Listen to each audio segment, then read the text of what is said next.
Let's talk about the biggest losers, though, and one that stuck out the most to me is no other than Washington. But I would say the biggest winner of the day, outside of teams like Georgia, Alabama, Ohio State, your usual top 5 teams, and this goes without a shadow of a doubt in my mind, is no other than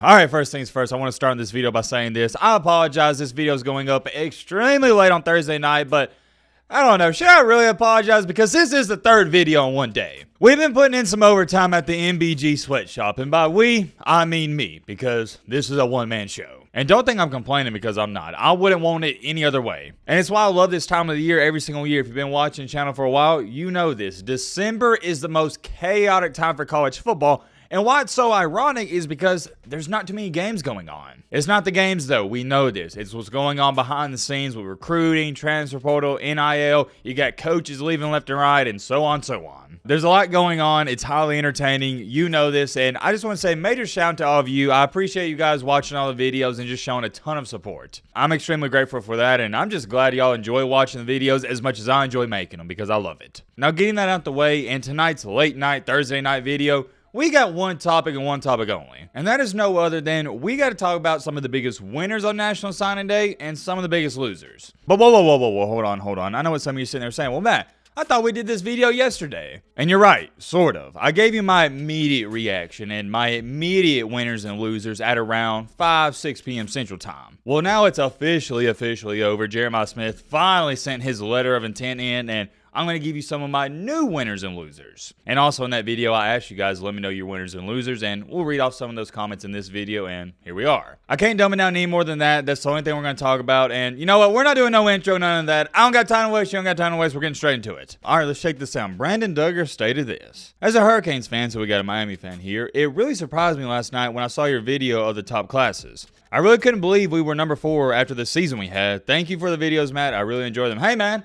I enjoy making them. I'm glad you enjoy watching them. Appreciate those kind of words at the end, but yeah, let's pull it up right here. You see it? Miami finished inside the top 5. What about that? This is going to come off as hater energy, isn't it? I think it's going to come off that way, but I don't mean it that way. Miami did have a great recruiting class, finished inside the top 5, but there's one reason for it and one reason only. NIL. Simple as that. You want to know why I know this and how I know this? I've talked to at least now 15 plus recruits telling me how much money Miami has paid them to go there or how much they've offered them. I can't go into too much detail because obviously I get in trouble, the players are getting in trouble, and other people get in trouble. But I'll give you this. The amount of money that Miami is just throwing at these recruits, it's absurd. Like, I normally have a good idea of what these schools are going to give players because I talk to a lot of these guys, but Miami, they're the upper echelon when it comes to NIL. The only, and I mean the only thing this Miami University and program is missing is, number 1, they need a home stadium and a home environment and a home field advantage. And number 2, a great head coach. If Miami could get somebody on the caliber, not even of Nick Saban and Kirby Smart, but somebody on the caliber of a Ryan Day and Jim Harbaugh, there ain't no telling where that program would go. Miami is a coach away from being a dominant team in the college football world landscape. It sounds all fine and dandy, but trust me, it's much more difficult than you think. There's not too many Nick Sabans and Kirby Smarts just walking around out there. All in all, though, congratulations to Miami fans, and shout out to Brandon, because I don't see too many Miami fans commenting on the videos. Let's check out this comment. I agree that college football is better when all the Florida teams are good. He's referring to what I said in that video. The late 90s and early 2000s was a great period for all 3 Florida teams. In regards of signing classes, I think one of the biggest losers has to be USC.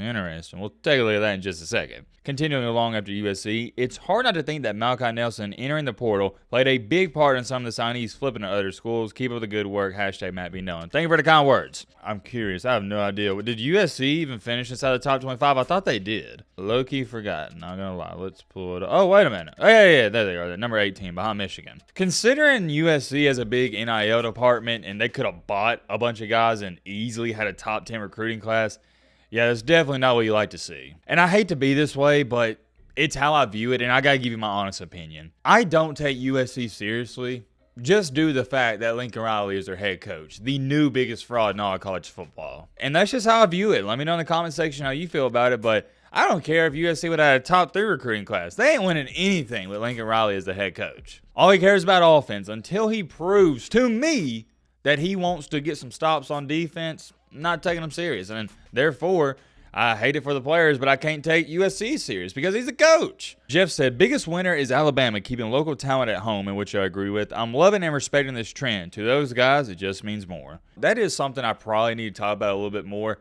Alabama, they didn't do anything insanely flashy, but they just took care of business. The way Alabama recruits is similar to how they play on the field. Didn't have any crazy splashes in the pan, and like this comment says right here, we kept the local guys local. And I think that says a lot about the Alabama program because we've seen it. Miami is willingly offering these kids $500,000 to $1 million+ out of high school, and they're still going to Alabama for free. Moving along here, though, it is my guess that it may have been held up by NIL, possibly. No inside info, just a guess, referring to Jeremiah Smith's letter of intent. That is a really great comment, and I wish I had the answers, but I don't. I don't know what held it up, but from my knowledge, I could be wrong in this, I don't think Ohio State's even paying him that much. I know Georgia and Alabama, they don't do the NIL because they'll tell all these players, hey, if you're a 5-star recruit and you become the starting running back or wide receiver, you're going to get your own sponsorships and brand deals, but we're not going to give you a dime. As far as it goes for Ohio State, I don't know. Did they pay Jeremiah Smith? Let me know in the comment section. There's many more comments I can read, and we may read off a few at the very end of this video, so stay tuned for that. But let me give you my biggest winners and losers, because I know that's what you're here for. And one team that sticks out to me when I was looking at all of it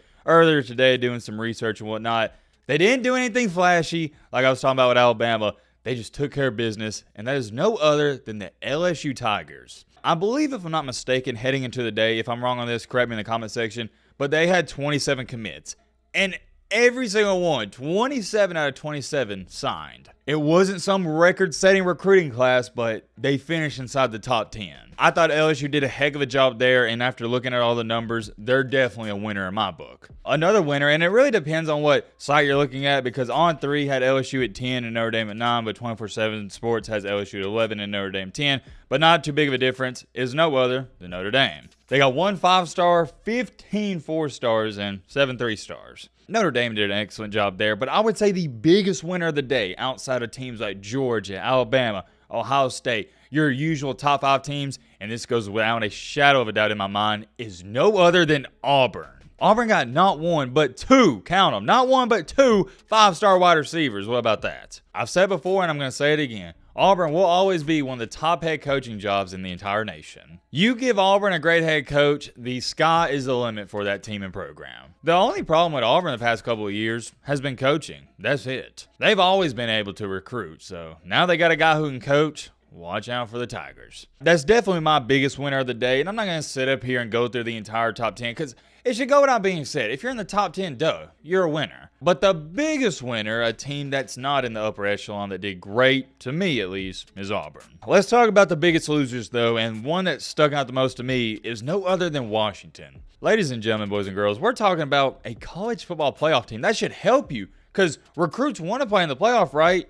And they have the 36 overall class? What's going on there? Just very odd for you to see a playoff team with the 36th ranked overall class. I get it, Washington's not notorious for being a big-time recruiter, but I definitely thought being in the playoff would help them out a little bit more than what it did. You hate to see that, and also, we talked about this a couple hours ago. We literally made a separate video just to talk about how bad it was. Florida. Whew, it was very rough to be a Florida Gator on Wednesday. Very rough. They had a top 5 recruiting class heading into the day, and they finished outside the top 15. You hate to see it. Outside of that, there wasn't too many losers, at least in my humble opinion, but I saved the best for last, or I guess technically the worst for last. And that is no other than, officially now, I think they got bumped up to 98. It's either 98, 99. No other than, you know what I'm about to say, the Colorado Buffaloes. Not good. Not good at all. There's no way to sugarcoat this. You barely cracked the top 100. But to make matters even worse, and what's really pitiful about all this, you only had 6,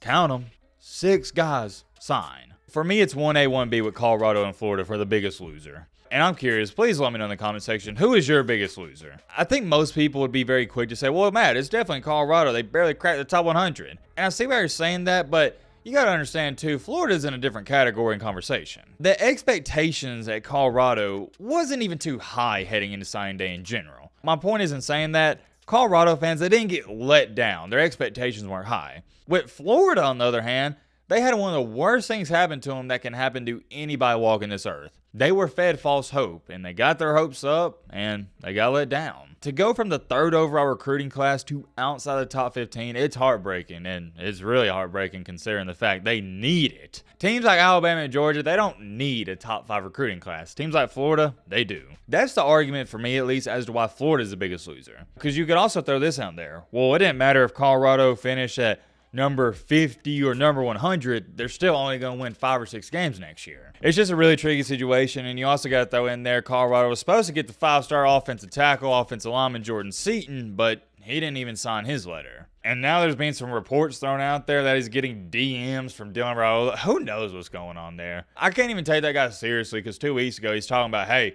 if you're a real dog, why wouldn't you come play for somebody that looks like you? He's saying that on national TV, and dude, you didn't even sign with him, so what are you talking about? You're being a hypocrite. I don't mind you getting on TV and talking your talk, but you didn't walk the walk, and that's the problem I have with it. If you come up to me and say, yo, Matt, I'm the best basketball player in the world, I'm like, all right, prove it. I want to see you shoot 5 free throws and you airball all 5 of them, yeah, I'm definitely going to look at you different because you didn't back it up. I know I'm missing some things, but I can't sit up here and touch on every single minor detail in every single team because this video would be 3 hours long. If I didn't talk about your team, here's the good news, and my granddad always told me this growing up. Sometimes no news is good news. So if I didn't talk about your team, at least you can look at it like this. Hey, we're not a loser. But really more so of it's just there wasn't too much to say. I'll leave it at that. Let me know your thoughts down below about that.